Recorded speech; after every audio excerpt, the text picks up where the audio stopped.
சிவகங்கையில் புதர் மண்டி கிடந்த பழமை வாய்ந்த தெப்பக்குளத்தை தன்னார்வ அமைப்பினர் பொதுமக்களுடன் இணைந்து தூர்வாரி சுத்தப்படுத்தினார்கள். இதுகுறித்த செய்தி தொகுப்பை பார்க்கலாம். சிவகங்கை நகருக்கு பெருமை சேர்ப்பது நகரின் மையப்பகுதியில் அமைந்துள்ள தொன்மை வாய்ந்த அரண்மனையும் அரண்மனைக்கு எதிரே உள்ள தெப்பக்குளமும் தான். வற்றாத குளமாக திகழ்ந்த இந்த தெப்பக்குளமானது தற்போது ஆக்கிரமிப்பு உள்ளிட்ட காரணங்களால் தண்ணீர் இன்றி வறண்டு போனது. இந்த தெப்பக்குளத்தை சீர் செய்து நீர் நிரப்ப வேண்டும் என்று பொதுமக்கள் கோரிக்கை வைத்தனர்.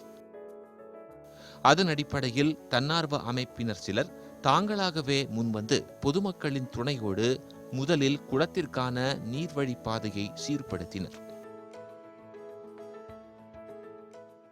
சிவகங்கை மாநகரின் நடுவில் உள்ள தெப்பக்குளத்தை உள்ள நாணல்களை முதல்ல சுத்தப்படுத்திட்டு இருக்கோம். இதை முடிச்சு இந்த நாணல்களை சுத்தப்படுத்தி முடிச்சதுக்கப்புறம் அடுத்த கட்ட நடவடிக்கையாக ஜேசிபியை விட்டு இதை எல்லாத்தையும் சுத்தப்படுத்தி இந்த தண்ணி இதில் எந்த ஒரு பாதிப்பும் வராமல் நல்ல விதமாக சேமித்து மக்கள் எல்லாருக்கும் பயனடையணும் அப்படின்றதுக்காண்டி இதை நாங்கள் செஞ்சுட்ருக்கோம்.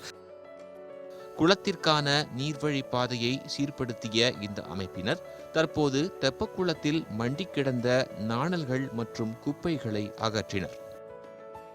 இதில் நாங்கள் மட்டும்தான் செய்யணும் அப்படின்றதில்ல. இதில் இன்னும் நீங்கள் யாரெல்லாம் கலந்துக்கணும்னு நினைக்கிறீங்களோ அவங்க எல்லாரும் கலந்துக்கிட்டு நல்ல ஒத்துழைப்பு கொடுக்குமாறு கேட்டுக்கொள்கிறோம்.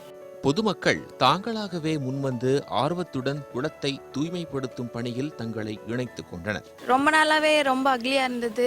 மழை பெஞ்சும் தண்ணி இல்லாமல் இருந்தது.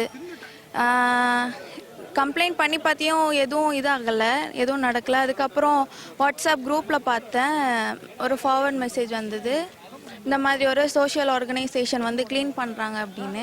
சரி நானும் ஹெல்ப் பண்ணலான்னு நினச்சிட்டு வந்தேன். இந்த குளத்தை செப்பனிட்டு நீர்நிலை வைப்பதுதான் எங்களது தலையாய கடமை. அதற்கு ஒத்துழைப்பு அனைவரும் கொடுக்க வேண்டும் என்று மிக பணிவுடன் வேண்டி விரும்பி கேட்டுக்கொள்கிறேன். நாடு வளம் பெற நீர்நிலைகளே ஆதாரம் என்பதை உணர்ந்து மற்றவர்களும் இதுபோன்ற பணிகளில் தங்களை இணைத்துக் கொள்ள வேண்டும் என்பது சமூக ஆர்வலர்களின் வேண்டுகோள். அன்று நீர்நிலைகளில் நாகரிகம் தோன்றியது என்பது வரலாறு. இன்று அதே நாகரிகம் நீர்நிலைகளை அழிப்பது என்பது வேதனை.